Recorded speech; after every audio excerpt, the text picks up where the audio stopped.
É isso aí, meus queridos inscritos do canal do Youngcast. Estamos aqui para mais um episódio do nosso podcast. Eu já quero agradecer a todos que estão inscritos nesse canal. Se você está nesse vídeo e ainda não se inscreveu, não perde a oportunidade. Clica aí no botão de inscrever-se para que você acompanhe tudo. E importante, ative as notificações para que sempre que o Youngcast trazer um convidado novo, você ser notificado sobre tudo que vai acontecer por aqui.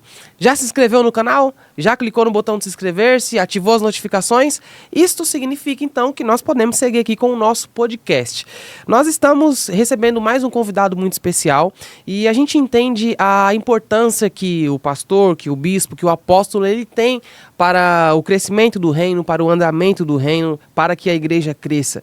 A gente sabe sobre a importância que um líder ele tem na vida dos seus liderados, principalmente quando ele recebe pessoas que vêm de diversas comunidades, pessoas que não tiveram sempre uma vida cristã. Essa figura se torna fundamental no crescimento e no desenvolvimento deste membro. E é por isso que eu vou hoje bater um papo aqui com um apóstolo que, quando você pisa em Várzea Paulista, você ouve falar muito o nome dele. É alguém que tem tido um grande crescimento nesses últimos meses, nesses últimos anos. Eu, particularmente, estive lá mais ou menos há 1 ano ou 2 anos atrás e já estava em um crescimento absurdo. Hoje, ele cresceu muito mais e eu quero compartilhar com vocês a história desse meu convidado. Eu recebo o autor do livro Marcas de um Chamado, Obtendo Benefícios Eternos. Eu estou falando dele, senhoras e senhores, apóstolo João Paulo Alberto. Apóstolo João, seja bem-vindo aqui ao Youngcast, meu amigo. Eu que agradeço, Deus abençoe poderosamente. Agradeço imensamente aí pelo convite, as portas abertas aqui.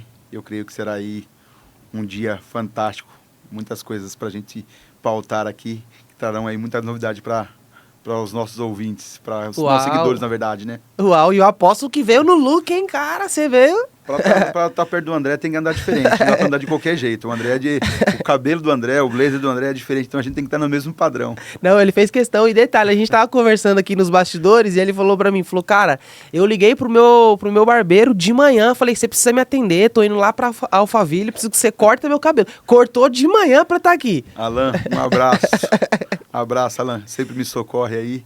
Já deixou na régua, como dizem, né?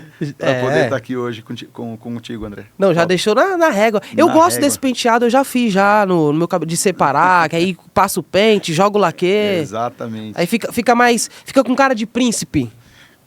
Um príncipe perto do outro aí, ó. Meu amigo, vamos lá. A primeira coisa que eu quero fazer aqui, eu quero mostrar pra vocês, olha só, esse livro que já está aqui comigo. E eu fiz questão, falei, ó, esse livro novo, maravilhoso, eu vou abrir com os meus inscritos, eu vou abrir com os seguidores do Youngcast. Ó, ganhei aqui este presente maravilhoso do meu amigo apóstolo João Paulo e eu já quero aproveitar e indicar para você.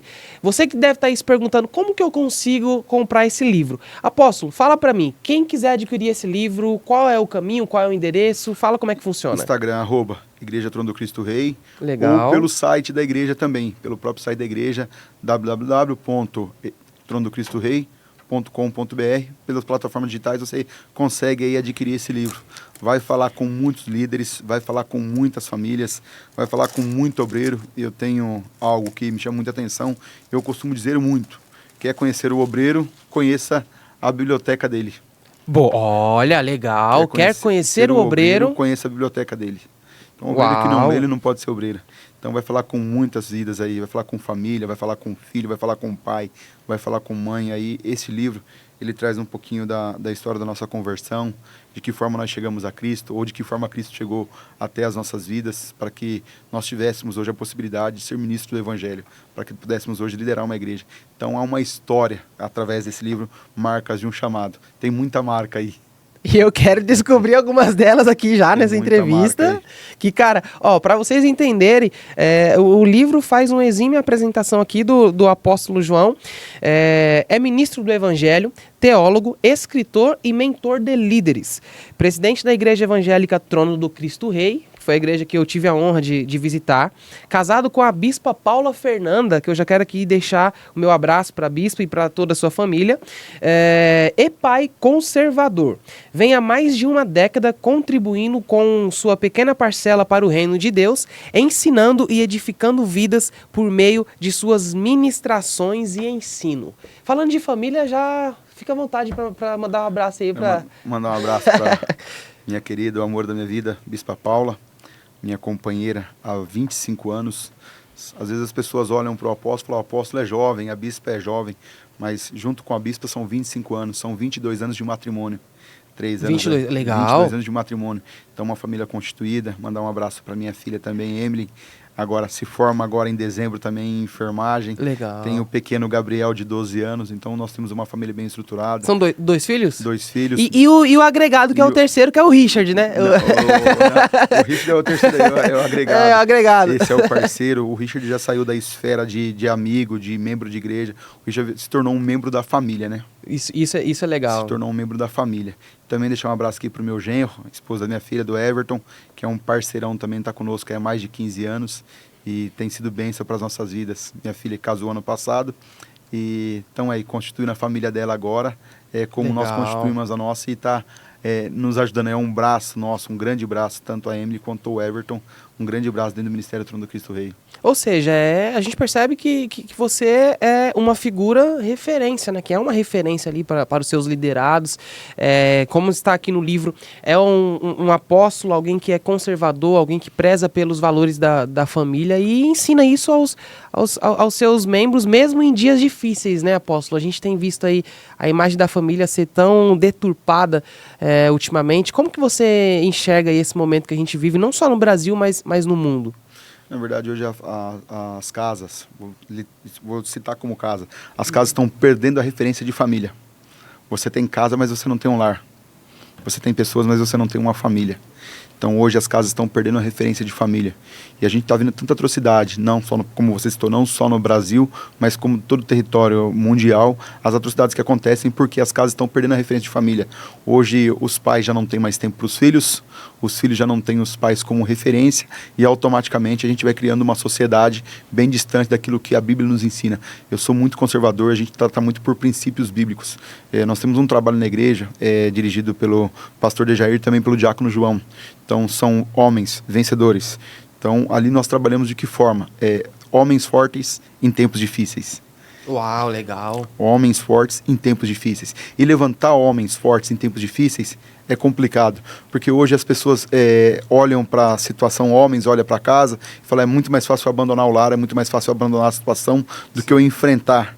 Então nós estamos hoje mentoreando homens fortes para esses tempos difíceis de economia, tempos difíceis financeiro, tempos difíceis ministeriais, tempos de esfriamento espiritual. Então situações que os homens passam conjugalmente, situações que os homens passam profissionalmente, situações que os homens passam de complexo, muitas vezes de inferioridade, porque eu prego menos, porque eu louvo menos, porque eu dirijo menos, porque eu conheço menos, porque o meu carro é inferior, porque o meu trabalho é inferior, porque a minha casa é inferior. Então os homens também têm esse complexo de inferioridade, onde nós batemos muito em cima. Homens fortes em tempos difíceis. Uau! E essa questão da inferioridade é algo real e isso às vezes afeta até no próprio andamento do ministério. Sim. Se o cara não cuidar disso, né? Se o camarada não cuidar da casa e não cuidar de si próprio, a igreja não começa dentro da igreja, no culto. A igreja começa em casa. Então o cara tem que cuidar muito bem da sua casa, cuidar de si próprio, antes de querer cuidar de alguém. O que Paulo instrui a Timóteo? O que Paulo instrui a Timóteo no capítulo 3, na carta que escreve a Timóteo? Como um homem vai governar a casa de Deus se não consegue governar a sua própria casa? Primeiro ele tem que ter a sua família sob sujeição, os seus filhos sob sujeição. Ele tem que governar a casa dele para depois querer governar a igreja de Deus. Então não tem como, eu não consigo governar a minha própria casa, mas eu quero cuidar da igreja de Deus. Então primeiramente eu preciso ter minha casa sob sujeição, eu preciso ganhar a minha casa, preciso preciso ter minha esposa como companheira, como parceira, eu preciso ter meus filhos como amigos, como parceiros, para que a gente possa desenvolver algo relevante diante do reino. Quando nós falamos assim, por exemplo, governar, é algo interessante, principalmente quando a gente diz governar a sua casa, governar em casa. E puxando essa sua fala sobre ter a esposa como parceira, o que significa o governar? O governar é eu estar acima da minha esposa, eu ser a ordem na minha casa, eu ser o cabeça da minha casa. A minha esposa ela tem que estar em que lugar? Do meu lado? Tem que entender que é inferior ou tá ali equivalente a mim? Como é essa questão que é um tabu muito grande, principalmente hoje com o avanço das mulheres, o que é legal, o que é importante, o crescimento das mulheres, mas se torna um tabu porque parece que essa questão do governo, do homem dentro de casa, hoje em dia ela parece que não é tão entendida. Então, diante da sua visão, explica um pouco pra gente sobre essa questão, sobre o que é de fato governar em casa. Eu falo que o governo dentro de casa, ele tem que ser um governo conjugado. Apóstolo de que forma? Eu vou governar junto com a minha esposa. Não é o apóstolo aparecendo e a bispa não. Não é a bispa aparecendo e o apóstolo não. Quando os dois governam juntos, a gente tem a mesma mentalidade. Nós vamos conquistar juntos. Nós vamos avançar juntos. Então nós andamos, eu e a bispa, há 25 anos, um ao lado do outro. Se nós estamos galgando o que nós estamos galgando hoje, é porque nós andamos um ao lado do outro. Nem eu à frente e nem ela atrás, ou ela à frente e eu atrás. Mas um ao lado do outro. Nós andamos de mão dadas, para que a gente possa. Os projetos nós fazemos juntos. Se deu certo juntos. Se erramos, erramos juntos. Se falhamos, falhamos juntos. Então, quando nós governamos juntos uma casa, nós conseguimos chegar muito longe. O interessante não é chegar mais rápido. O interessante é chegar mais longe. Então, não adianta. Sozinho eu chego mais rápido, mas juntos nós chegamos mais longe. Então é esse princípio que eu e minha esposa nós temos aí orientado famílias há mais de uma década aí, uma década e meia, orientando famílias, orientando casais para que ajam da mesma forma, tenham esse mesmo princípio. Porque às vezes as pessoas querem implantar dentro de casa, eu mando, eu sou o homem. A pessoa se preocupa muito com o que ela está colocando dentro de casa. Eu pago a água, eu pago a luz, eu pago o aluguel, eu pago o condomínio, então eu já fiz o suficiente. Não, mas a esposa não precisa que você pague somente a conta. A esposa precisa de um parceiro, ela precisa de um companheiro, ela precisa de um ombro amigo, ela precisa de alguém para andar ao lado dela. Isso também com a mulher, então, e vice-versa. E nós temos aí tido um casamento de sucesso por pensar dessa forma, por andar dessa forma. Não foi sempre assim. O livro vai dizer muito sobre isso. Não foi sempre assim. Mas quando nós entendemos esse princípio, que nós precisávamos andar um ao lado do outro, a nossa vida mudou, o casamento mudou, a vida ministerial mudou, tudo mudou. A partir de escolhas. As nossas escolhas, elas vão refletir muito naquilo que nós vamos ver lá na frente. Então, a escolha de hoje, ela vai refletir no que vai ser o meu dia de amanhã. Então, nós temos andado e tem dado muito certo. Agora, por exemplo, falando de casamento, você e sua esposa que aconselham diversos casais, com certeza vocês devem já identificar alguns problemas que são corriqueiros e são extremamente comuns dentro de um casamento. Lista pra gente, fala pra gente sobre os maiores problemas que são capazes de destruir um relacionamento, de destruir um casamento. Falta de verdade. A falta de verdade e o que mais implícita hoje nos casais. Isso dentro de igreja e fora da igreja. A vida financeira. Dinheiro. O dinheiro, infelizmente, tem destruído muitos casais, a situação financeira. Por quê? Porque muitas pessoas não gastam desenfreadamente e vão terceirizar ou vão espiritualizar tudo. Deus me ajuda, pai. Deus faz, Deus me socorre. Mas Deus não passou o cartão, Deus não fez o carnê, Deus não fez a prestação. Então imputam tudo a Deus, aquilo que é de responsabilidade minha. Ou Deus me confirma algo, ou quer terceirizar para Deus aquilo que é de responsabilidade minha. Então, decisões que eu preciso tomar, que o João precisa tomar, mas eu coloco Deus para tomar a decisão por mim. Peraí, são coisas que eu sei. Eu tenho condições de comprar tal coisa? Tenho. Eu vou ter como pagar tal coisa? Tenho. Se eu não tenho, então eu não vou fazer aquela conta. Então, muitas pessoas hoje gastam desenfreadamente sem pensar no dia de amanhã. E esse problema de finanças dentro de um casal, ele é muito complicado. Porque faltou para o aluguel, faltou para a água, faltou para a luz, faltou para isso, faltou para aquilo, automaticamente começa o conflito. E esse conflito, para você intermediar quando ele é financeiro, ele é bem complicado. Então, a falta de verdade dentro de um relacionamento, a falta de verdade, o carinho, o amor, o afeto pelo cônjuge e também a parte financeira tem afetado muitas famílias nos dias de hoje, infelizmente. Agora, esse é outro ponto também muito interessante que a gente fala sobre a questão ali financeira, de você cuidar bastante para que tenha ali uma questão saudável, né, no casamento, para que não falte nada. E aí já entra uma pergunta que é assim, a gente tem um enigma muito grande, muita gente, de um lado, algumas pessoas acham que, não, o crente não pode prosperar, ele tem que buscar diretamente o céu, e é isso, e o restante é só acréscimo. Mas na sua opinião, o cristão, ele precisa ter um equilíbrio? É saudável ele ter um equilíbrio entre manter a sua salvação e também buscar ter uma prosperidade terrena, buscar viver bem aqui na terra? Bíblia. Buscai primeiramente o reino de Deus e a sua justiça, e as demais coisas vos serão acrescentadas. Hoje, infelizmente, muitas pessoas que querem ir a Cristo ou querem chegar a Cristo acham que o Senhor é uma fada madrinha, ou acham que tem uma varinha mágica que vai mudar a sua vida do dia para a noite. É uma coisa ligada à outra.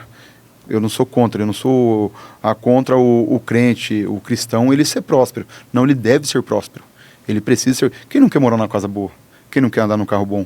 Quem não quer vestir roupa boa? Todos nós queremos. E o cristão tem que querer isso também. Ele tem que querer morar numa casa boa, ele tem que querer andar num carro bom, só que isso não é o primórdio.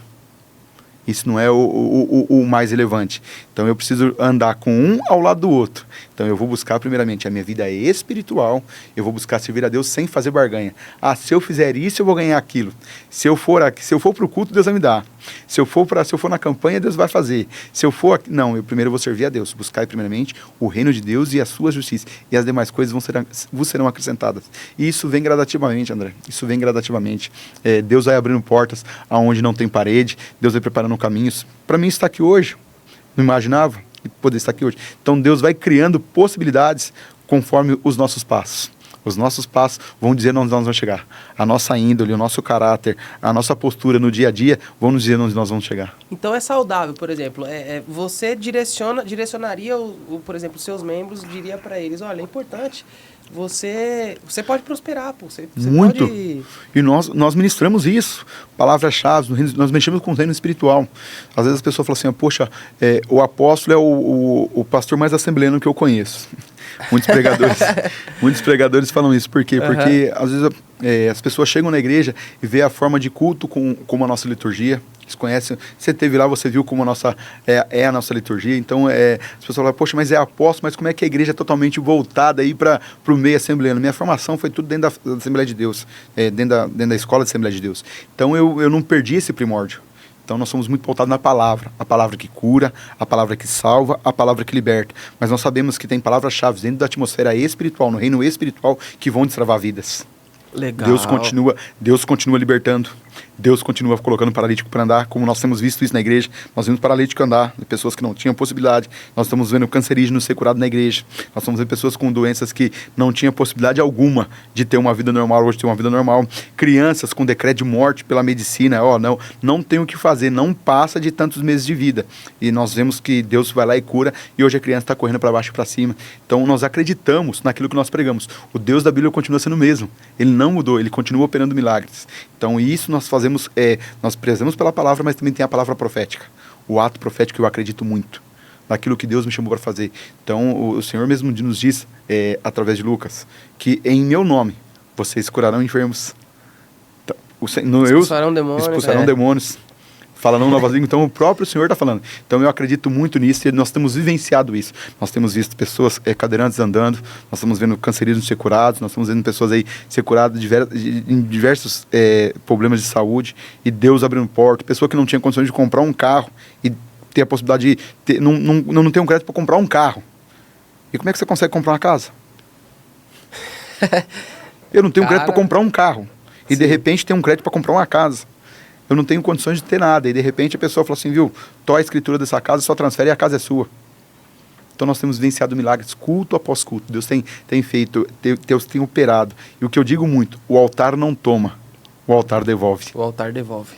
Uau, essa é uma frase que é muito interessante, né? O altar não toma nada de ninguém. Ninguém. Não toma nada, ele não subtrai nada, ele apenas devolve.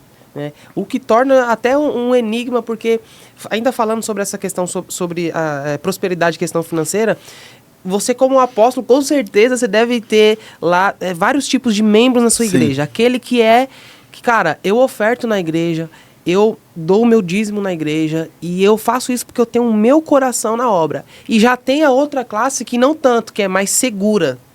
qual é a maior dificuldade de ter que lidar com esse equilíbrio? Porque, por exemplo, a gente conversando aqui, a gente percebe que a Igreja Trono do Cristo Rei é uma igreja de projetos, é uma igreja de estrutura, tem uma estrutura incrível.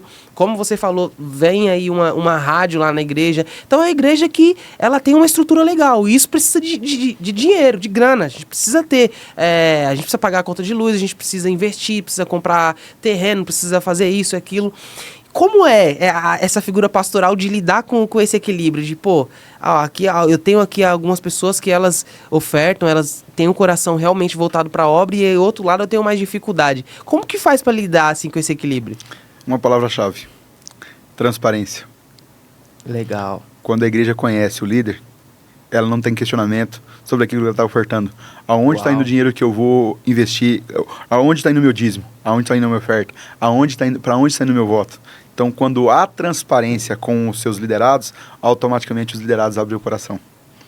Então, os liderados sabem, eu vou investir na igreja, mas espera aí, o apóstolo está ostentando, está andando de lancha, o apóstolo está de jet ski, o apóstolo está indo para a Europa para gastar o dinheiro. Não, espera aí, eu estou investindo dinheiro, mas todo o dinheiro que eu estou investindo, ele está retornando para a minha família.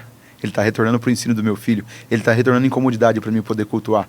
Então, quando há transparência de ministério com aqueles que congregam no ministério, automaticamente as pessoas abrem o coração sem medo nenhum.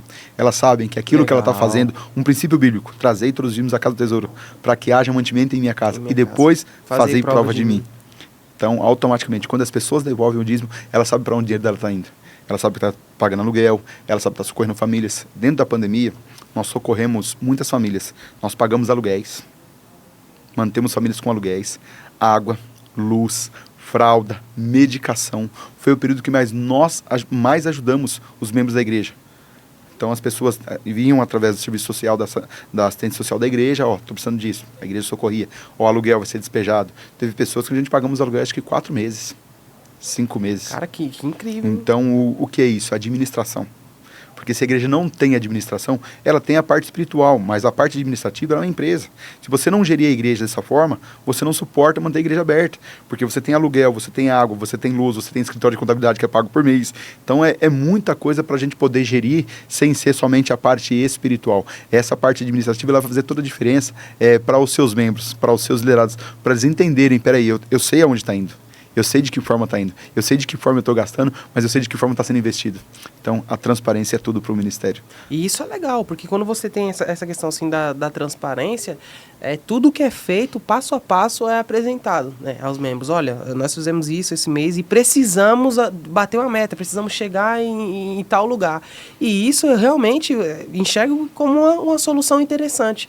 Porque talvez o que, em muitas das vezes, faça alguns membros de igreja ser mais seguro com a questão financeira, é justamente esse fato que está na sua fala, de muitas pessoas pensam, mas lá na igreja que eu congrego ali, eu vejo que a igreja não está bonita, mas a vida do pastor lá da igreja é uma vida top. Ele anda de carrão e a igreja... E isso, às vezes, vai entrando aquele burburinho, gera um reflexo e fazem muitas pessoas, às vezes, chegar na sua igreja, por exemplo, e ficar retida.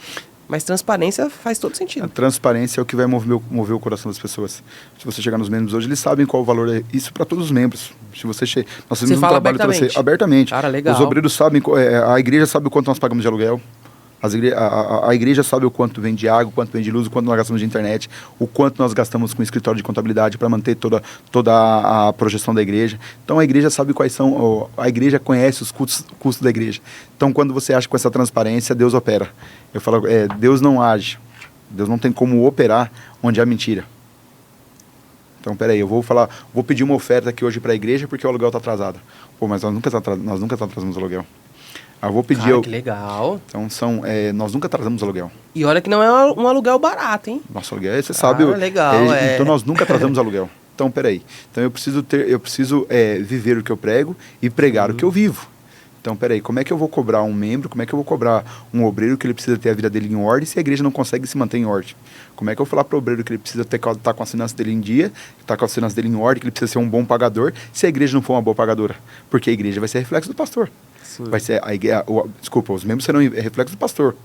Então, peraí, se eu não tenho a minha vida em ordem, não tem como eu cobrar o André para ter a vida dele em ordem. Porque o André vai falar, pô, apóstolo, mas nem o senhor tem a sua vida em ordem, como é que você quer que eu ande em ordem? Nem a igreja anda em ordem. Apóstolo, você está falando que eu não posso atrasar meu aluguel, que eu tenho que ser o cara, eu tenho que ser honrante com os meus compromissos, mas a igreja não consegue pagar o aluguel dela. Então, são 2 pesos, 2 medidas. Então, a gente precisa ter uma linha tênue aí para que a gente possa ministrar de uma forma correta aos nossos liderados. E sempre tendo a sua vida como espelho. Como né? espelho. Porque as pessoas vão olhar, né? Eles olham. E muito, André. É isso que torna, assim, desafiante ser um pastor. Acho que esse é o desafio. Muita gente quer a cadeira mais alta. A maior cadeira muita gente quer. Só que essas marcas, né, que são as marcas do chamado, as marcas, ninguém quer carregar. Não. Através da cadeira, antes de chegar na cadeira, vai chegar muita marca. Antes de você... hoje as pessoas querem abrir igreja, algumas pessoas nos procuram. O apóstolo, abrir uma igreja, apóstolo pedindo direção de Deus para abrir igreja, igual o Senhor aqui. Eu falo assim, a igreja não começou desse jeito. Fala, faz isso não. Faz isso não. Cara... A igreja começou lá no dia 4 de outubro de 2014, quando nós inauguramos, já num salãozinho bem pequeno, mas quando nós iniciamos com o primeiro trabalho, dia 26 de agosto de 2014, foi na minha garagem. Foi na garagem. Na garagem. Então, a igreja, Trono de Cristo, ela saiu de uma garagem.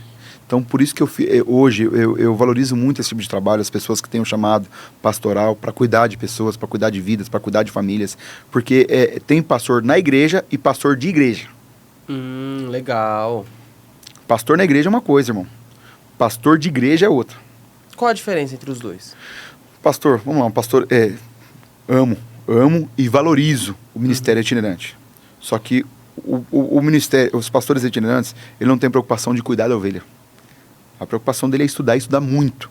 E, infelizmente, muitas pessoas não recebem os nossos pastores itinerantes ou os amigos itinerantes, como tenho muitos amigos itinerantes, da forma com que deveria ser recebido. Como você esteve conosco na igreja, você viu a forma com que nós honramos aqueles que ali chegam. Por quê? Porque esse é o mínimo que eu posso fazer como ministro, o mínimo que eu posso fazer para aquele que eu estou recebendo. Então, eu preciso dar honra àquele que está chegando. Eu preciso honrar aquela pessoa que eu estou recebendo. Porque se eu não receber com honra, não tem um porquê eu receber.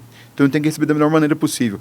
Agora, você ter a preocupação de cuidar de uma igreja, você ter preocupação com aluguel, você ter preocupação com o corpo de obreiro, você ter preocupação com os membros, você ter preocupação com visita, você ter preocupação com a parte administrativa da igreja, é diferente. E muitas pessoas não entendem isso, que esse fardo é um fardo pesado, e muitas pessoas, olha, eu quero abrir uma igreja, eu prego bem, Sim. Eu conheço muito, eu tenho formação teológica, eu carrego o anel no dedo, eu tenho os princípios, eu sei como eu tenho a capacidade de ser um pastor. Peraí, nem todo mundo que prega pode ser pastor de igreja. Nem todo mundo que prega bem, ele vai liderar bem.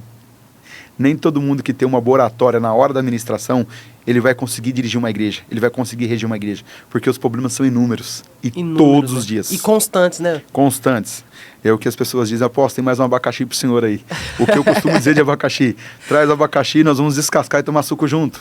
Porque o líder que ele não quer problema. Boa, ele resolve. Legal. O líder que ele não quer problema, o líder que ele não quer dor de cabeça, vai vender picolé na praia. Não tem como. Ó, eu vou ser pastor de igreja, mas eu não quero problema. Eu vou ser pastor de igreja, mas eu não quero conflito familiar. Eu vou ser pastor de igreja, mas eu não quero fazer visita. Eu vou ser pastor de igreja, mas eu não quero problema com a membresia. Eu não quero problema de intriga dentro da igreja. Meu amigo, você não pode ser pastor de igreja.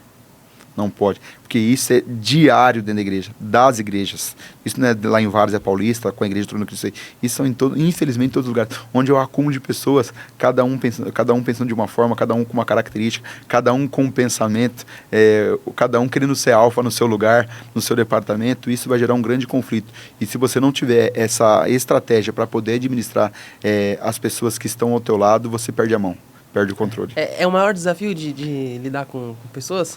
Hoje o maior desafio é lidar com personalidades. Personalidades. Sim. O André tem a dele, o João tem a dele, o Rich tem a dele, o fulano tem a dele. Então, lidar com as personalidades é complicado.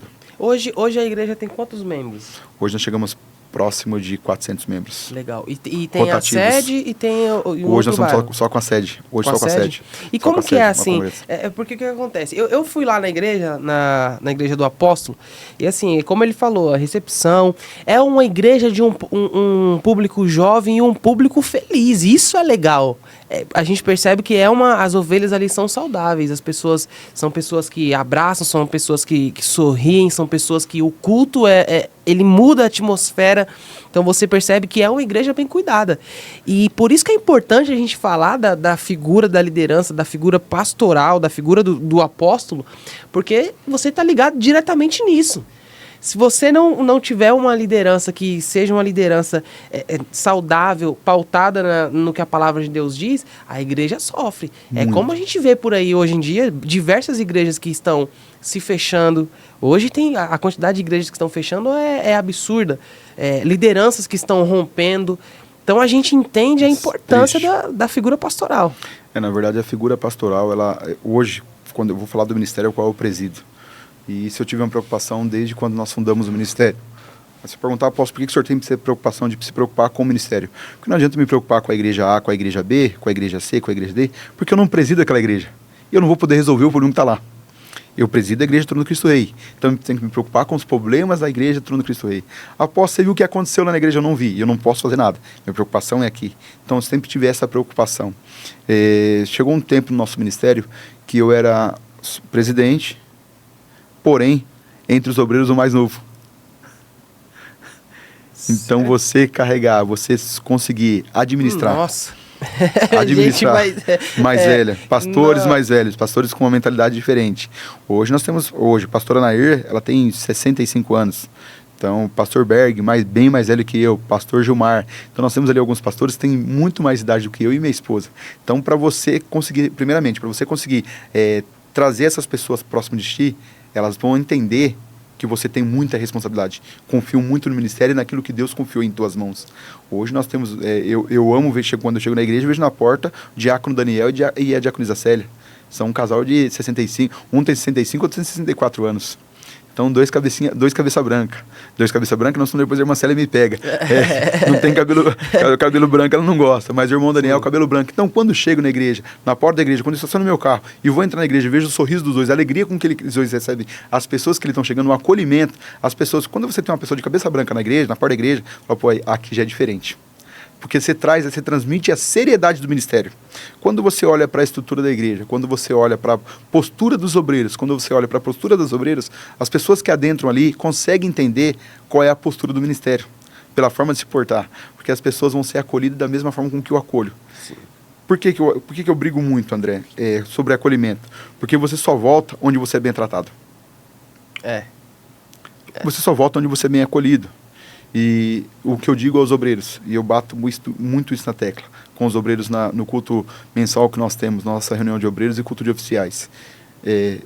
Algum obreiro já me viu humilhar alguma pessoa? Já viu destratar alguma pessoa? Não, apóstolo. A sua conduta é ilibável. Então, a sua conduta é exemplar. Então, eu quero que vocês tenham a mesma conduta que eu tenho com todo mundo. Legal.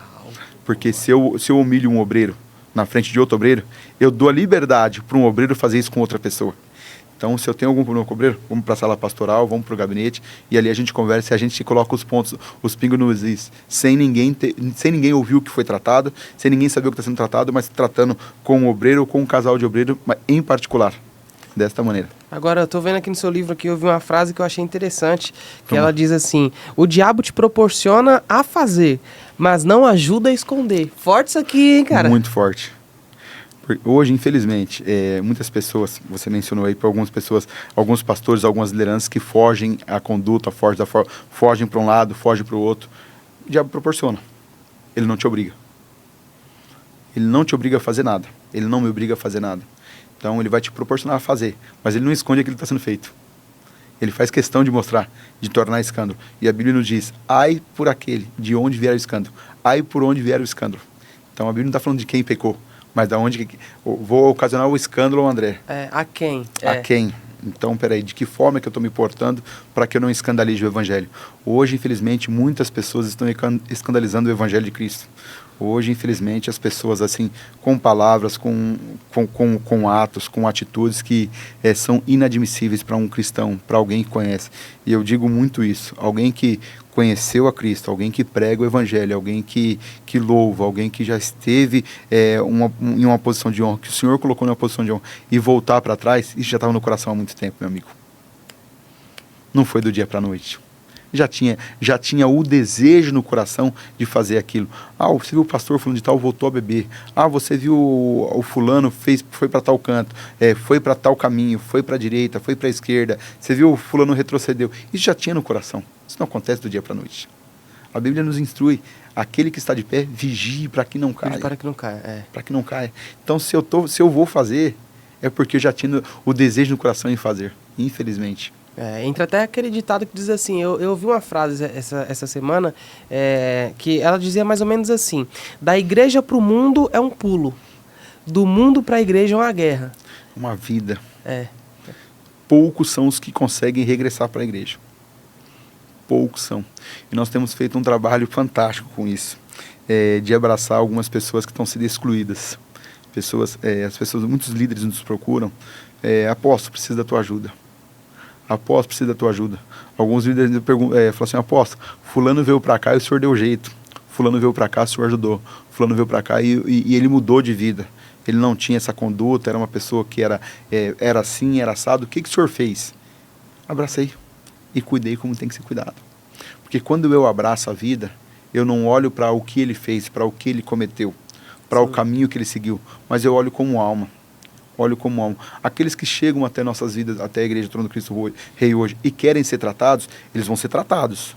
Sim. Sem altar, ser tratados sem microfone, sem status. Esse é o tratamento. Então, você suporta. E todos aceitam? Isso que eu... Você suporta sem o microfone, você suporta sem o altar, você suporta sem o cartaz, sem o holofote. Você vai ser tratado nos bastidores. Muitos suportam. Infelizmente, nem todos suportam passar por esse processo. Porque quando eu coloco uma pessoa que, infelizmente, ela se distanciou, ela se afastou, eu já devolvo a ela tudo que ela tinha, antes de perder, antes de regressar, ela não vai voltar a valorizar o que ela tinha. Para ela voltar para trás novamente é muito simples. O porquê, apóstolo? Porque ela não sofreu para poder conquistar novamente aquilo que ela perdeu, aquilo que Deus havia dado a ela. Então, se eu tiro hoje, vamos tirar o André, que é pregador. O André, infelizmente, vai para um caminho obscuro e, de repente, volta para a igreja. Tô aqui, André, volta na mesma posição que você saiu. Não, amigo, você precisa passar pelo processo. Você precisa ser tratado, você precisa ser cuidado para poder voltar a fazer aquilo que você fazia com exímio conhecimento e fazia bem. Então, essa forma de tratamento a gente vê que tem dado muito resultado e muitas pessoas têm nos procurado por isso. Sim, a gente tem isso aí muito bem reproduzido, por exemplo, ali no a parábola do filho pródigo, né? Que a gente percebe que é uma casa que tem duas situações ali. Tem a figura do irmão mais velho. Sim. E tem a figura do irmão mais novo. E a gente percebe que a gente vê ali um irmão mais novo, imaturo, alguém que não tinha uma experiência de vida para entender como que o mundo lá fora funcionava. Então tem uma atitude ali, olha, eu quero dar a minha parte da herança, o pai pega, divide e o pai deixa ele ir. E quando ele retorna, a gente percebe esse tratamento, né? Porque quando o filho mais novo ele retorna, o pai ele não quer nem saber o porquê que ele saiu. Mas o pai chama ele, o pai recebe, o pai trata ele de uma forma até surpreendente para ele mesmo. E entra esse tratamento, isso é bíblico. Como será que seria? Como seria se o pai tivesse uma reação diferente, talvez, de excluir aquele filho que chegou, que teve uma vivência, uma experiência negativa, e o pai olhar para ele e falar assim: não, aqui você não entra mais não, amigo, aqui esquece. Quando nós olhamos para o Evangelho de Lucas, descrito a parábola que você mencionou agora, capítulo 15, nós vamos entender que são dois filhos que estão dentro da mesma casa. Sim. Um quer sair, o outro quer ficar, mas ambos não têm intimidade. Apóstolo, por que ambos não têm intimidade? Um porque quer sair e ir embora, pede herança. Herança de quem está vivo. Vai embora, a Bíblia nos diz, se não me engano, Lucas 15, 8, que ele gasta tudo dissolutamente.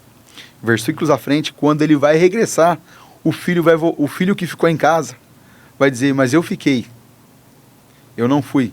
E o Senhor nunca matou um bezerro para me alegrar com os meus amigos. Não era para se alegrar com o pai, era para se alegrar com os amigos. Tá dentro de casa, mas não quer a alegria do pai, quer a alegria dos amigos. Ele agora, este teu filho, que gastou tudo com meretrizes. Peraí, se a Bíblia diz embaixo que ele está gastando, Jesus diz que ele está gastando dissolutamente, e depois o outro já está afirmando que ele gastou com meretrizes, não foi atrás, não sabe onde está, não sabe com quem está andando, não sabe o que fez, porque a Bíblia, o pai vai dizer, esse teu filho, esse teu irmão, ou esse meu filho, que tinha dado como morto, reviveu, tinha se perdido e foi encontrado, ninguém sabe como está. Como o irmão está afirmando que ele gastou com meretrizes? Se o irmão não foi atrás, não sabe por onde anda. Então, esse apontamento, esse julgamento, tem impedido muitas pessoas de voltar. De que forma que eu vou ser tratado se eu regressar? De que forma que eu vou ser tratado se eu voltar? Será que vão me abraçar? Será que vão me acolher? Vai ser acolhido, muito bem acolhido. Vou te passar o endereço do seu milagre. Não, e o legal dessa parábola, né, que conforme a gente está falando aqui, é que a gente percebe, na sua fala, a gente consegue identificar naquela casa algumas rachaduras. Porque paternidade tinha. Porque o pai, você vê, pô, ele é um pai que consegue receber um filho de volta, consegue jogar ali, ter um jogo de cintura com o filho mais velho para manter. Então, paternidade aquela casa tinha. Só que o que aquela casa não tinha, e eu acho que pode se enquadrar com muitas igrejas hoje, é irmandade, porque a gente percebe que na fala do filho mais velho, ele fala assim, olha, eu tô aqui há todo tempo, porém veio este teu filho. Já não é mais meu irmão. Não é meu irmão. Parece que é uma figura de quem tem o pai como pai, mas não tem o irmão como irmão. Porque ele fala, ó, este teu filho. E isso a gente percebe na igreja. Porque tem muitas igrejas, assim, que a gente sabe que isso é real. Tem muita igreja que as pessoas, elas reconhecem Deus. Elas estão ali, adoram Deus. Só que, assim, o irmão, ele não vê como irmão. E algumas vê até como inimigo. Onde a gente vê diversas igrejas que um sai da igreja por causa de que deu uma briga, deu uma treta, não gosto de tal pessoa. E isso dentro da igreja. É a síndrome do irmão mais velho. Na verdade, as pessoas que saem da igreja por causa de outra pessoa, ela nunca esteve ali por causa de Deus. Nunca esteve ali por causa de Deus. Nunca esteve ali por causa de Deus. Então, infelizmente, hoje não tem como eu querer entrar no mesmo céu que você se eu não te suporto. Eu não vou com a cara do... Quando eu escuto essa frase na igreja, eu não vou com a cara do fulano. Eu falo, meu irmão... Você escuta bastante. Não, eu não vou com a cara da ciclana. Falei, mas por que não? Aí nós vamos entrar num grande embate. E por que num grande embate? Porque não tem como eu ser cristão e não suportar a pessoa. Uma coisa é ter convivência. Peraí, eu conheço o André, eu sou educado com o André, eu respeito a vida do André, eu entendo o André. Outra coisa é conviver com o André. Eu não preciso conviver com o André.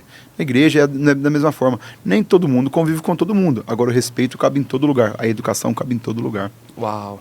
É aí onde entra aquilo que a gente falou aqui, jogo de cintura. Gente, ser pastor não é fácil. Não é fácil. Você tem que ter um jogo de cintura para conseguir lidar com a personalidade, para conseguir lidar, às vezes, com uma tretinha de membro, porque, às vezes, as tretinhas pequenas que dá na igreja, elas, às vezes, podem ser até pequenas, mas elas vão crescendo e causam um baita de um prejuízo. Né? No sentido espiritual, no sentido, no andamento, às vezes, de alguém. Quantas pessoas que não desvia, pô? Pode ocorrer problemas com danos irreparáveis. Danos irreparáveis. Em 2015, legal. Nós tivemos um problema com a igreja, com algumas pessoas. Apóstolo falando isso estão falando aquilo dela, estão falando assim, estão falando assado. Num culto de domingo, me chegou a situação que estava acontecendo. Isso em 2015, quando eu peguei o microfone para dar os avisos, para finalizar o culto, antes de dar os avisos, eu falei, fulano, sertano, e 10, 12 pessoas, eu não me recordo a quantidade de pessoas ali. Falei, todos me esperem que eu quero falar com todos. Coloquei todos sentados na mesma roda. Na mesma roda? Falei, por que você está falando mal desse, que você falando mal desse? Coloquei um contra o outro, um de frente com o outro. Quando eu coloquei um de frente com o outro, acabou o problema. Porque aquilo que eu falo pelas suas costas, eu não tenho coragem de falar na sua frente. Aquilo que eu falo longe do André, eu não tenho coragem de falar perto do André. Então, aquilo ali acabou o problema. Desde 2015, as pessoas falam, não vem com fofoca, que o apóstolo vai colocar um de frente com o outro. E você vai ter que sustentar o que você está falando. O fulano fez. Peraí, você tem certeza que você está falando? Tenho. Então, você vai sustentar isso que você está falando na frente dele. Então, você coloca uma pessoa de frente com a outra, você acaba esse problema. Mata isso dentro do ministério. Eu costumo dizer que a fofoca é a pior coisa que existe na face da terra. Porque estão destruindo a vida do André. Às vezes o André está do lado e nem está sabendo o que está acontecendo. Estão destruindo a vida do João. O João está do lado da pessoa e não tem noção do que está ocorrendo, não tem noção do que está se passando ali. Então a fofoca é algo muito sórdido, muito sujo, que acaba com a vida de muitas pessoas, infelizmente. A fofoca acaba com o casamento, acaba com o relacionamento, a fofoca acaba com a igreja, acaba com o ministério, acaba com o chamado. Então isso dentro da igreja é um perigo mesmo. Pode gerar muitos transtornos. Demais. Agora, apóstolo, eu dando uma olhadinha aqui no livro, eu percebi que você destacou algumas marcas, né? Que são as marcas de um chamado. E dentro delas aqui tem a marca da humilhação. Fala um pouco sobre essa marca. O que é essa marca? Esse livro, ele traz um conteúdo gigantesco. Ele vai falar um pouquinho da minha conversão. Não nasci num berço evangélico, não nasci dentro dos preceitos bíblicos da igreja evangélica. Fui de outra denominação quase metade da minha vida. Então, quando eu vim para Cristo, eu passei por algumas situações. E quais foram essas situações? Primeiro, por ser apontado. Eu nunca tinha andado dentro da igreja evangélica na minha vida. Eu recebi um convite de um primo da bispo para estar numa igreja. Eu falei, eu vou só para ver. Eu nunca mais saí. Um convite mudou a minha vida. Um convite mudou a minha história. Só que quando Deus começa a fazer, a gente começa a apanhar. Então muitas pessoas não acreditavam na minha conversão. Muitas pessoas não acreditavam da forma com que Deus estava fazendo, a rapidez com que Deus estava trabalhando. Algumas pessoas falam, apóstolo, Deus tem pressa. Peraí, se Deus tem pressa, quer dizer que Deus está atrasado. E Deus não se atrasa em nada. Então esse negócio que Deus tem pressa, eu não compacto muito dessa frase. Por que, apóstolo? Porque se Deus está atrasado, se Deus está com pressa, é porque Deus está perdendo hora de alguma coisa. Ou Deus se atrasou em algum tópico. E Deus não se atrasa em nada. Ele chega no momento correto. Quando Deus ali vim para a presença do Senhor, nós começamos a servir a Deus, passamos pelo período de ser novo convertido, passamos pelo período de discipulado, de passar pelas águas, de se batizar. Passei pelo período de virar membro da igreja, estar no hall da igreja, só no hall de membros, estar ceiando. Passei pelo período de virar obreiro, diácono, presbítero. Degrau por degrau, respeitando o tempo. Respeitando o tempo. O que as pessoas não querem hoje é respeitar o tempo. Hoje a pessoa dorme membro, já acorda pastor. Hoje a pessoa dorme membro, já acorda evangelista, acorda missionário. Mas rapaz, o cara não passou por processo e não suporta. É extremamente importante na sua visão o processo. Exatamente. Esse processo de humilhação foram humilhações tanto familiar quanto humilhação ministerial. Porque as pessoas começam a te julgar, começam a te apontar. E a pessoa que não está preparada para ter marca, ela não pode ser um pastor. Porque qualquer pastor que você sentar aqui hoje, nesse grande podcast, qualquer pastor que você sentar aqui, ele vai carregar muitas marcas. Inúmeras marcas. Não conheço pastor sem marca. Sem marca de humilhação, sem marca de vergonha, sem marca de dor, sem marca dos processos que o chamado lhe ocasionou. Marca. Mas por que marca de um chamado? Quer ser pastor? Se prepara para ser caluniado. Quer ser pastor? Se prepara para ser apontado. Quer ser pastor? Se prepare para se levantar enquanto sua vida. Esse é o chamado de pastor. Quando eu trato aí sobre humilhação, eu trato no específico de um tópico bem específico que eu passei no meu casamento, conjugalmente. Então, essa humilhação me trouxe grandes dores, grandes traumas de um episódio vivido, familiar e ministerial. Então, quando eu menciono aí, isso é para deixar o gosto das pessoas quererem adquirir o livro e entender o que fala aí sobre a parte de humilhação. Então, tem muito voltado para a área familiar aí e também a área ministerial. Tem também a marca do abandono. O abandono foi quando eu vim para Cristo. Sempre fui rodeado de muitas pessoas, fui atleta por algum tempo. Então, você acaba adquirindo muitos amigos, você faz muitas pessoas que traz ao teu lado. E quando eu me converti, quando realmente eu aceitei a Cristo, automaticamente as pessoas começam a se afastar, porque você já não frequenta os mesmos lugares, sim, você já não compactua com as mesmas coisas, as suas atitudes são outras, o seu vocabulário é outro, a sua forma de se portar é outra, os lugares que você frequenta são outros. Sim. Então, automaticamente, eu me senti por muito tempo, tanto eu quanto a minha esposa, literalmente aí abandonados, porque muitas pessoas aí se afastam e não se afastam pouco. Se afastam mesmo. Sim. As pessoas acabam desfazendo, porque quando eu me converti, as pessoas falavam assim, agora é moda. Você ouviu muito isso? Muito. Pessoas apostavam quantos meses eu duraria. Cara. As pessoas apostavam quanto tempo eu ia durar. As pessoas hoje já são obreiros são nossos obreiros. Então, você conseguiu angariar as pessoas. Muitas pessoas a gente foi ministrar para que não acabasse o casamento. Então, Legal. Pessoas hoje entendem o que Deus fez. Eu apostava que você não ia conseguir, você não ia chegar. Então, é ter resiliência. Agora, tem outra frase aqui que ela diz assim: a fé te faz começar, a coragem te faz prosseguir e a atitude te faz alcançar. Motivador isso aqui. Muito motivador. Este livro são todas frases minhas. Esse livro não tem nada plagiado de livro de ninguém. Vou plagiar de tal livro, vou pegar um livro aí de fora do país, vou pegar um livro de outro autor e vou plagiar e vou agregar esse livro. Não, esse livro aí, um pouco esse livro são a história da minha vida, a minha conversão. O volume 2 vai ser um pouco mais abrasivo, vai ser um pouco mais agressivo naquilo que nós temos de chamado. Sim. Então, esse livro vai falar. Então, a fé, quando eu falo de fé, coragem e atitude, eu bato muito isso. Porque não adianta eu ter fé se eu não tenho coragem. Não adianta ter fé e a coragem se eu não tenho uma atitude. Eu quero que Deus mude os meus passos, mas eu não quero movimentar as minhas pernas. Então eu preciso ter a todo momento fé, coragem e atitude. Elas precisam andar juntas, uma ao lado da outra aí. Agora, apóstolo, a gente, permeando um pouquinho um assunto mais polêmico, nós saímos, né, recentemente aí de uma eleição onde nós tivemos o presidente Luiz Inácio Lula da Silva, foi, né, eleito, e aí passou um tempo.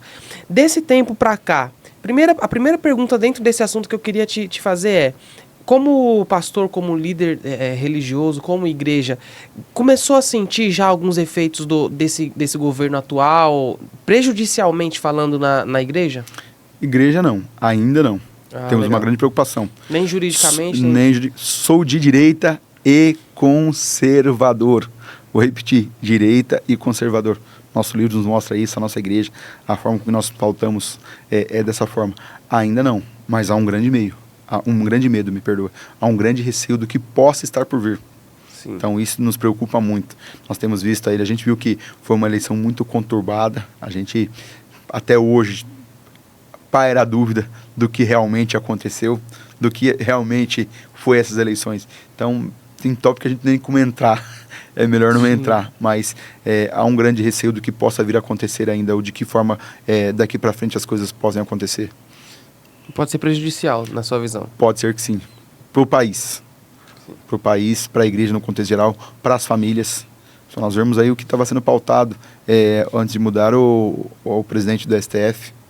Se nós olharmos aí a pauta que estava no STF, não é para ser pautado no STF. O aborto não é para ser pautado no STF, e sim no Congresso Nacional. Estavam pautando o aborto aonde? No STF. A legalização das drogas estavam pautando aonde? STF. É para ser pautado aonde? Dentro do Congresso Nacional. Então há essa grande preocupação. Se nós, como líderes, não assumimos esse papel, não levantarmos essa bandeira, que nós somos literalmente contra o aborto e contra a legalização de droga no nosso país, isso pode ser muito prejudicial para a nossa nação. Cara, espiritualmente falando, como que você enxerga toda essa questão assim que vem ideologias, que vem planos de um outro governo que não tem muito a ver com a visão da igreja? Você acha que isso espiritualmente pode enfraquecer ou fortificar ainda mais a igreja? É para fortificar. Legal. Isso é para fortificar a igreja, para que a gente ore mais, para que a gente busque mais, para que a gente instrua mais os nossos membros, para que a gente instrua mais os nossos liderados. Então, para que a gente venha aí levantar cada vez mais contra essas ideologias, contra essas pautas aí que estão sendo faladas dentro do cenário nacional, no meio da nossa política. Casamento homoafetivo. Então, tudo que nós formos falar para a política hoje, o que tem sido pautado nesse governo, nós somos contra. Literalmente contra. Não tem como compactuar com isso. Não tem como compactuar com esse viés, com esse lado. Não tem. É impossível aí eu ser cristão e compactuar com essas pautas. Né? Eu ser cristão, eu ser pastor, ser pregador, ser líder de um rebanho e compactuar com as causas que hoje a esquerda acaba atribuindo sobre o seu plano de governo. Não tem como. E isso aconteceu, né? Isso aconteceu. Nós temos, por exemplo, um pastor, um pregador itinerante, que ele deixou público, né, tornou público o seu apoio à esquerda, ao governo esquerda. até aí tudo certo, voto é secreto e lado político cada um escolhe, e eu acho que o que vai influenciar vai ser justamente nessa hora que entra o que vai contra a Bíblia, o que vai contra a palavra. Isso faz sentido. O que você enxerga, qual a sua visão aí sobre essa ação aí do... Conheço o pregador, conheço o pregador que tomou o lado político dele, sem que ninguém obrigasse. Ele teve a sua escolha, porém não compactuo com a escolha que ele fez, como eu disse, não compactuo com a ideologia da esquerda, não compactuo com a esquerda, porém, se nós olharmos o pregador, ora referido, o pregador, ele é pai, ele é filho, ele é esposo e ele é ministro. E hoje, como igreja, agora falando como igreja, para uma pessoa, olhando para este pregador como alma. Se nós olharmos para essa pessoa como alma, nós como igreja nós estamos agindo errado. Você acha que ele está sendo injustiçado? Não injustiçado, ele está pagando ele está colhendo a escolha pela escolha dele. Ele escolheu, o que ele está sofrendo hoje foi a escolha dele. Só que se nós olharmos dentro do cenário, vamos falar com o cenário cristão hoje, quantas pessoas nós temos aí todos os dias saindo escândalo de pastores, de diversas formas, escândalo com casos fora do casamento, escândalo com adultério, escândalo com prostituição, escândalo com molestando jovens, adolescentes, escândalo de homossexualismo, coisas que nós repudiamos também, coisas que nós não compactuamos. Então hoje, quando eu olho para o pregador é notório, posso estar muito enganado, é notório ver que o pregador está passando por uma depressão. E nós, como igreja, vamos fazer o quê? Vamos esperar o pregador amarrar uma corda no pescoço dele e se enforcar? Nós vamos esperar o pregador pular, como aconteceu com a querida Carol Weller agora, pular de uma janela de um prédio? Então, como igreja, e olhando para o pregador como alma, nós estamos errando. Porque quando você vê uma publicação dele, esses dias eu tive... eu falei, vou ganhar um tempo vendo quais os comentários. E não dá para mim entender, eu não consigo entender quando a igreja fica feliz pelo término de um casamento. Não dá para mim entender pastores, pregadores, comentando em uma publicação que ele tem que morrer de fome, que ele tem que comer o pão que o diabo amassou, que ele tem que sofrer, que ele merece morrer. Não dá para me entender um pastor desejando a morte de um ser humano. Eu não consigo entender. É inadmissível. Então, esse evangelho eu não conheço. Da mesma forma que eu não conheço um evangelho que compactua com as ideologias da esquerda, eu não conheço o evangelho que compactua com a ideologia da esquerda. Não conheço. Não tem como andar os dois juntos. Peraí, mas dentro do cenário nacional, nós não teríamos um pastor para ligar para esse cidadão, para ligar para esse pastor, para este homem, e falar assim, pastor, vem cá, vamos tomar um café? O senhor está precisando de alguma coisa? Ele partiu para um lado que ele podia ter evitado. Como a pessoa que parte para o homossexualismo, ela podia ter evitado. A pessoa que parte para o adultério, ele podia ter evitado. Pessoas que têm filho fora do casamento, liderança, ele podia ter evitado. Peraí, mas pelo posicionamento político dele, nós crucificamos. Não serve mais porque ele teve o lado político dele. Pô, mas ele não pode regressar? Ele não pode ser orientado a voltar a pensar novamente? Porque esse homem contribuiu com mais de 20 anos de ministério. Quantas pessoas não foram alcançadas por mensagens dele? Quantas pessoas não foram chegaram a Cristo através da vida dele? Então, se nós olharmos como liderança, se nós olharmos como líderes, eu acho que a gente vai ver um pouquinho a situação desse homem de forma diferente. Eu acho que pessoas dentro do cenário nacional, cristãos, pastores, liderança, erraram muito mais do que ele para a igreja e como conduta, em vez de apenas um pensamento político ou um lado político. O lado político ele pode voltar atrás com o lado político dele. Isso basta uma orientação ou para que alguém acolha. Eu oro a Deus para que um grande líder dessa nação, um grande líder desse país, entre em contato, porque nós sabemos que é um pregador famoso. Pastor, vamos sentar aqui, vamos tomar um café? De que forma que eu posso te ajudar? A apacentar essa alma. Essa alma precisa ser apacentada. Porque depois não adianta. Porque depois, se acontecer uma tragédia lá na frente, não adianta todo mundo... Aí a gente começa a ver os discursos de lideranças depois do leite derramado. Como meu pai dizia, depois do leite derramado não adianta chorar. Não adianta chorar. Então, antes que aconteça uma tragédia, eu acho que uma grande liderança dessa cidade, do estado de São Paulo, uma grande liderança do país, podia abraçá-lo para que pudesse aí orientá-lo e até ajudá-lo a mudar esse pensamento político político. E salvar uma vida. Ultimamente a gente tem visto o quanto essa polarização, né? A última eleição, por exemplo, foi algo assim que eu acredito que há anos não acontecia no Brasil, de ser tão polarizada, como você falou, algumas coisas deixar dúvidas, a gente vê uma certa parcialidade, né, da mídia, a gente enxergar algumas questões no sentido de, até na igreja, na própria igreja, porque é difícil acreditar, como o senhor falou, mas até na igreja, cristãos voltando na esquerda, né? Não excluindo a pessoa, mas a questão das ideologias, do viés. E isso é triste. Não, muito triste. A gente sempre tem o cuidado de não transformar o altar da igreja em palanque político. Eu tenho meu lado político. Eu gosto de política. Apóstolo, eu gosto de política, eu tenho lado político, sou partidário. Agora não dá para mim associar a igreja de Cristo. Não dá para me transformar o altar do Senhor em palanque político. E na sua visão, você acha que isso aconteceu muito nas igrejas do Brasil na eleição do Bolsonaro? Foi notório, infelizmente. Infelizmente, dói o coração. Dói. Eu compactuo e concordo plenamente com o apoio da igreja ao Jair Messias Bolsonaro, ao presidente Bolsonaro. Eu sou totalmente favorável ao apoio que a igreja deu, ao abraço que a igreja deu, mas não fazer o que que foi feito sobre os nossos cultos. Aí eu não concordo. Não tem como. Porque muitas vezes parou-se o culto para se virar comício. Muitas vezes parou o culto, a palavra, para poder falar de um homem. Igual eu menciono novamente. Sou a favor de todo o apoio que a igreja deu ao Jair Messias Bolsonaro, ao presidente Bolsonaro. Agora, eu sou contra a forma com que muitas igrejas fizeram. Se você não votou no Bolsonaro, você não pode cear. Nossa, isso aí... Isso foi vídeo, irmãos. E isso seria um motivo, por exemplo, seria algo que poderia influenciar essa não reeleição dele, no sentido assim de Deus não divide sua glória com ninguém. Exato. Na verdade, como nós mencionamos aqui já, há muita dúvida de que forma foi essa eleição. Foi muito apertado. Os números refletidos nas urnas não eram mesmo reflexos de números nas ruas. Urna e rua não...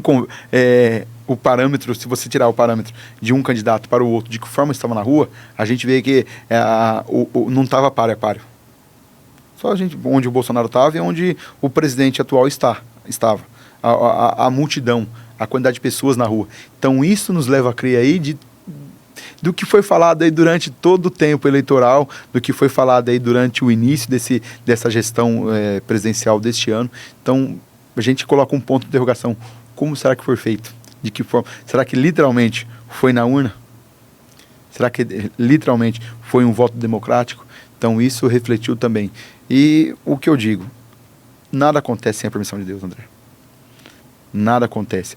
Deus escolheu. Não, Deus permitiu. Uma coisa é Deus escolher, outra coisa é Deus permitir. Eu vejo que Deus permitiu o presidente que está hoje. Apóstolo, mas é loucura. Não, se Deus não tivesse permitido, nada que Deus não permite não acontece. Se Deus não tivesse permitido que o Lula fosse eleito, o Lula não teria sido eleito. Uma coisa é Deus escolher o Lula. Deus não o escolheu, mas Deus permitiu com que ele fosse eleito.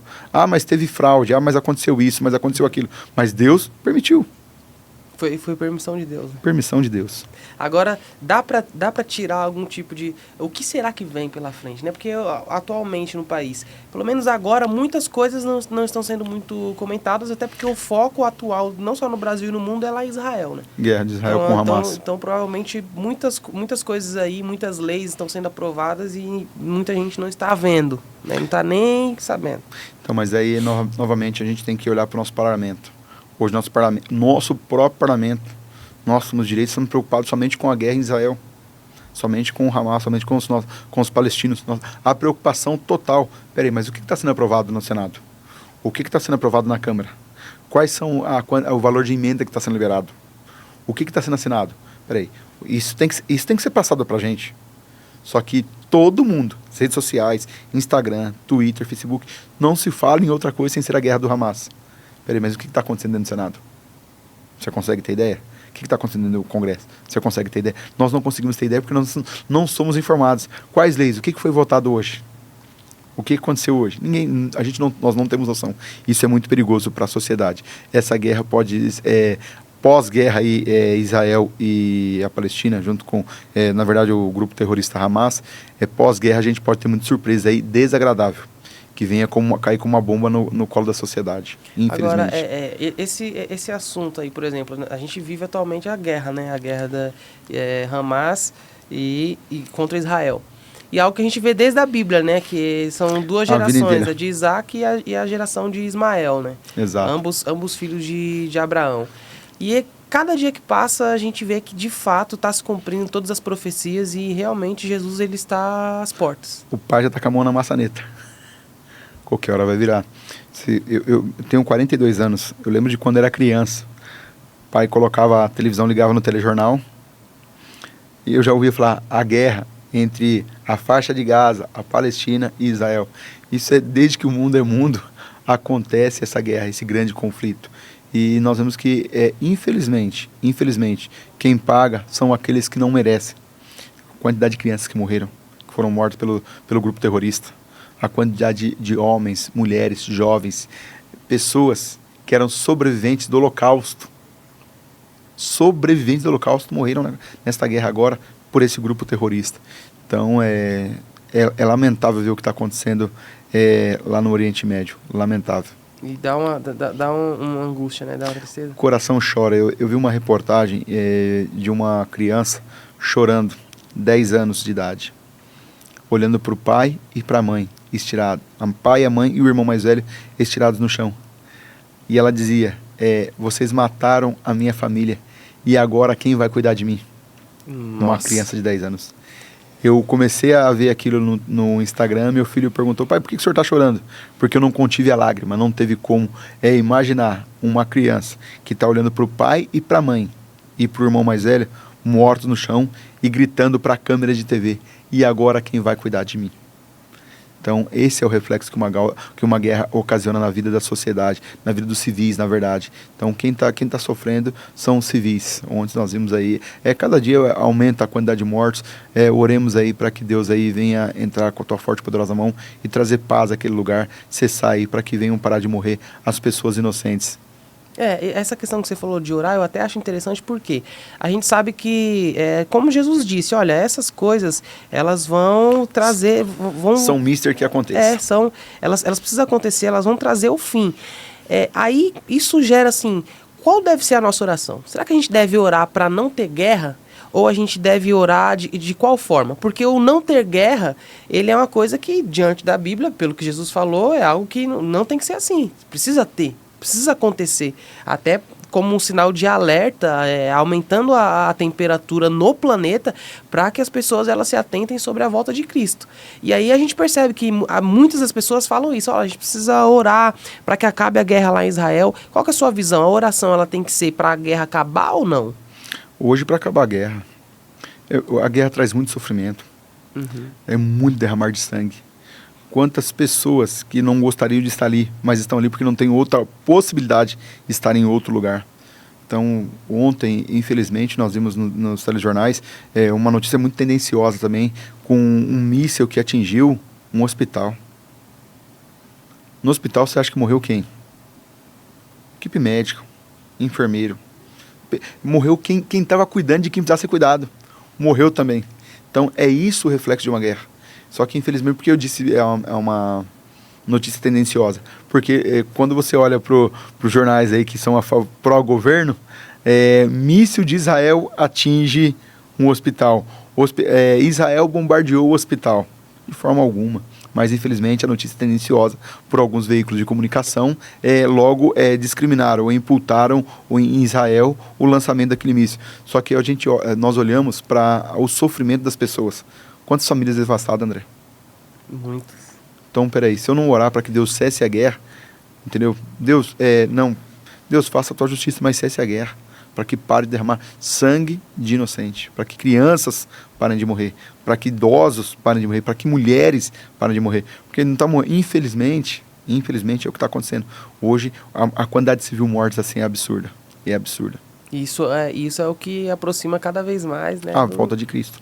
Da volta de Cristo. A Você volta tem de pregado Cristo. com mais frequência, assim, nas igrejas, lá na sua igreja, sobre a volta de Cristo, sobre... Eu gosto muito dos evangelhos. Eu gosto muito de falar de Jesus. Gosto muito do evangelho de João.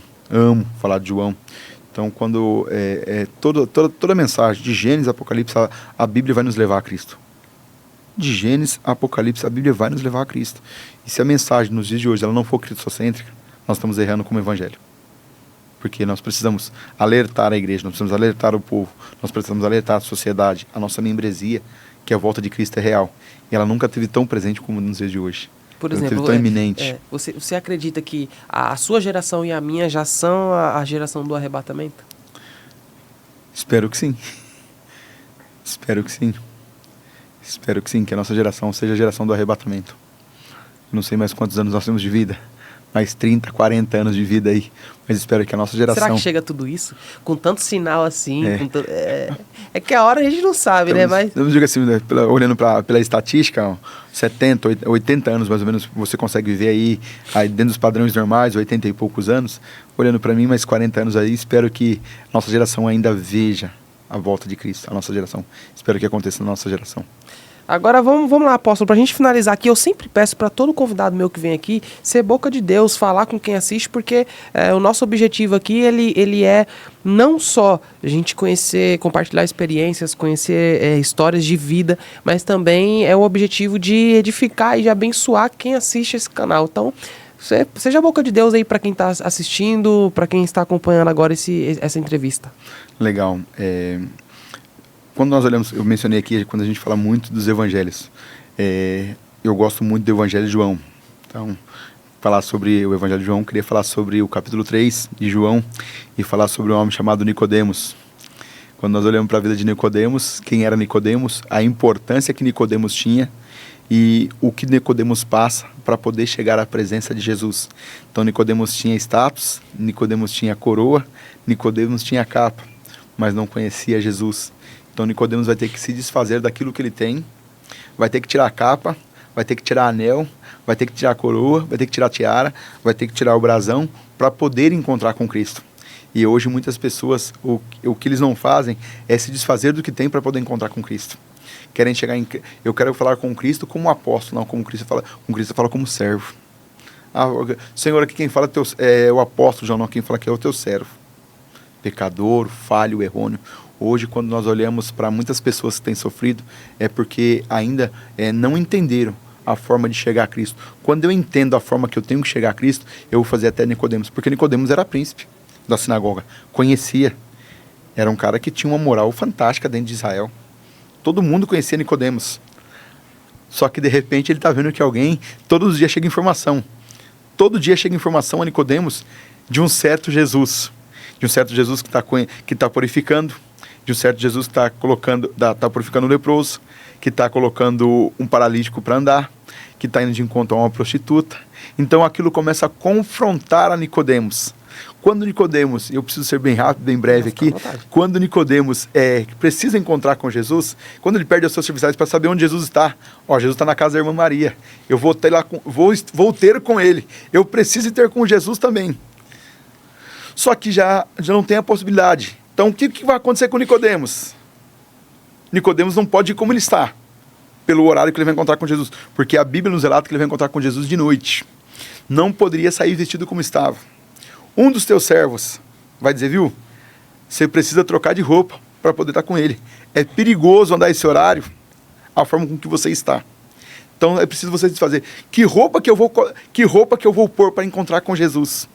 Eu imagino dos servos dele, pensamento de pregador, imagino dos servos de Nicodemos dizendo assim, viu, coloca aquela roupa de quando você chegou aqui, de quando você não era ninguém, de quando você não era nada, de quando você não tinha nome, de quando você não tinha status, para poder encontrar com Jesus. Se desfaz daquilo que você tem, se desfaz do rótulo hoje, para poder encontrar com Jesus. Tira a capa, Nicodemos, tira o anel, tira a sandália bonita, tira a corrente, tira tudo que você tem e coloca uma roupa simples. Coloca a roupa que você tem, Nicodemos, ou a roupa que você chegou aqui, quando você chegou aqui. Então, quando Nicodemos entende que a capa não é o primordial, que a coroa não é o primordial, que o anel não é o primordial, eu entendo de que forma eu preciso chegar na presença de Jesus. Então, de repente, você que nos assiste, você que vai assistir esse vídeo e está procurando forma, procurando meios de chegar até Jesus, muitas vezes nós precisamos desfazer de nós mesmos para poder chegar até Jesus. O próprio Jesus diz, aquele que quer vir após mim, negue a si mesmo, tome a sua cruz e siga-me. É necessário a gente tirar a capa para a gente poder chegar à presença de Jesus. Cara, isso esse texto é um dos textos mais lindos, né, que a gente encontra, porque a gente percebe o quanto as pessoas queriam estar perto dele, né? Quantas pessoas queriam se aproximar, queriam conhecer, queriam receber um milagre. Com quantas pessoas... Olha, eu preciso... por exemplo, a gente vê isso até em Zaqueu, né? Você imagina, André, quando Nicodemo chega à casa que Jesus está, e bate na porta. Não, bate na porta. Quando os discípulos de Jesus vão abrir a porta, olha, quem tá batendo na porta? O mestre. Porque é o mestre da sinagoga. Eu imagino os discípulos abrindo a porta, fechando a porta. Mestre, o mestre chegou. O mestre chegou. Então, peraí, mas de que forma Nicodemos vai chegar a Jesus? Não chega com a sua estola sacerdotal, com a estola de príncipe. Ele chega, ele se desfez da capa para poder chegar a Jesus. Hoje a gente tem que tirar a armadura para chegar até Jesus. Tirar a capa para chegar até Jesus. Diante de Jesus não dá para usar capa. Diante de Jesus não dá para usar máscara. Não dá. Tem que chegar sem. Sem capa, sem máscara. Não tem possibilidade de chegar dessa forma. Agora, apóstolo, fala pra gente aí, quem quiser acompanhar o trabalho da igreja, quem quiser acompanhar também o seu trabalho, deixa as redes sociais de vocês aqui, pode mandar bala. Instagram da igreja, @Trono do Cristo Rei. Instagram do apóstolo, @Apóstolo João Paulo Alberto. Depois também temos Facebook, a mesma coisa, o mesmo arroba pro Facebook, mesmo arroba pro Instagram, @Trono do Cristo Rei. Também temos, pode acompanhar pelo YouTube, Trono do Cristo Rei, ou acompanhar agora pelo site www.tronodocristorei.com.br.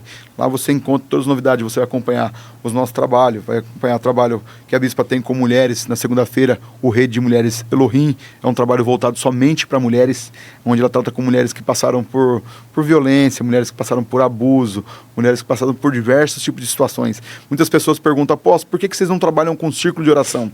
Não sou contra o círculo de oração, mas o círculo de oração, ele serve para... Quem pode participar do círculo de oração? A mulher do obreiro, a mulher do presbítero, a mulher do diácono, a mulher do pastor, a membra que tem a sua vida conjugal totalmente correta. Peraí, mas é a pessoa que ela é separada? A pessoa que está há 20 anos dentro do casamento que o esposo não quer casar? A pessoa que passou por uma separação? A pessoa que passou por um divórcio? A pessoa que ainda está chegando na igreja? Quem vai acolher essa pessoa? Então, por isso nós trabalhamos com a rede. Rede de mulheres, porque nós acolhemos todas. A rede abraça todos. Uma coisa é eu abraçar, outra coisa é dar a oportunidade. Então, dentro da igreja não tem oportunidade, mas elas são acolhidas. Então, dessa forma, nós trabalhamos toda segunda-feira. Terça-feira, culto, nós temos culto, terça-feira da resposta. Quarta-feira, hoje, nós temos culto às 15 horas. Temos também, à noite, às 19h40, com o pastor Dejair, diácono João Bosco, Vencedores em Cristo. Homens fortes em tempos difíceis. Quinta campanha, sexta trabalho com jovens, sábado um sábado sim, sábado nós temos trabalho na igreja, domingo escola bíblica dominical, EBD, e à noite a grande celebração da família às 19 horas. Então aí você vai conseguir acompanhar os nossos trabalhos aí todos online aí. Qual é o endereço para quem estiver perto lá? Avenida Barretos, número 894, Jardim Novo Mundo, no coração de Várzea Paulista. Legal. Essa é a igreja Trono do Cristo. Eu preciso ir lá até, né? Preciso voltar, pô. Precisa voltar. A igreja Trono do Cristo Rei é a igreja da família. Vai ser um prazer poder te receber lá, ver a forma com que nós mexemos com a estrutura. Acho que 2 anos você foi lá, 2 anos só nos falando só por telefone, só pelo WhatsApp, pelo Instagram. Mas mudou um pouquinho. Vai ser um prazer poder te receber lá. Esse foi o pastor. Quero te agradecer, pastor, por esse tempo precioso. Muito obrigado por ter atendido a gente, atendido o nosso convite. O pastor, assim, ele é correria, ele tem uma agenda muito apertada, mas nós falamos com a assessoria dele, com o Richard, atendeu a gente muito bem, cedeu aí um espacinho do tempo. Eu quero te agradecer, meu amigo, por você ter vindo. Não, eu que agradeço, parabéns por esse trabalho excelente, nós temos acompanhado, seguimos aí o trabalho, as pessoas que aqui têm passado, têm agregado muito na vida ministerial, não só na vida dos ministros, mas também na vida de pessoas que têm seguido o seu trabalho, aqueles que ainda não seguem, os meus seguidores que acompanham, que nos seguem, segue lá o @ do André também, aqui do YoungCast, é fantástico, um trabalho poderoso, que Deus continue te honrando e te abençoando esse projeto maravilhoso que Ele te deu em mãos. Amém, eu agradeço, fico muito grato. E hoje nesse episódio maravilhoso, a gente aprendeu aí que tudo é um caminho, né? Então, nada você vai chegar e de um dia para o outro vai conquistar. A gente aprendeu com o apóstolo que o caminho ele é uma estrada longa e é uma estrada cheia de marcas, de experiências, que fazem você cada vez mais e mais entender que chegar no ponto final vai exigir maturidade, chegar no propósito vai exigir experiência, para que quando você chegue lá, você possa olhar para trás e dizer: eu trilhei uma longa estrada, trilhei um longo caminho, sofri, porém eu aprendi e sou digno de viver o que eu vivo hoje. Então, fica a dica aí do nosso episódio de hoje, que é você não pular etapas do seu processo. Tenha suas marcas, viva suas marcas, de forma alguma abra mão das suas marcas, porque elas vão te dar resistência. E só vence quem suporta, só vence quem resiste. Esse foi o nosso episódio do YoungCast com o apóstolo João Paulo. Tamo junto, Deus abençoe sua vida.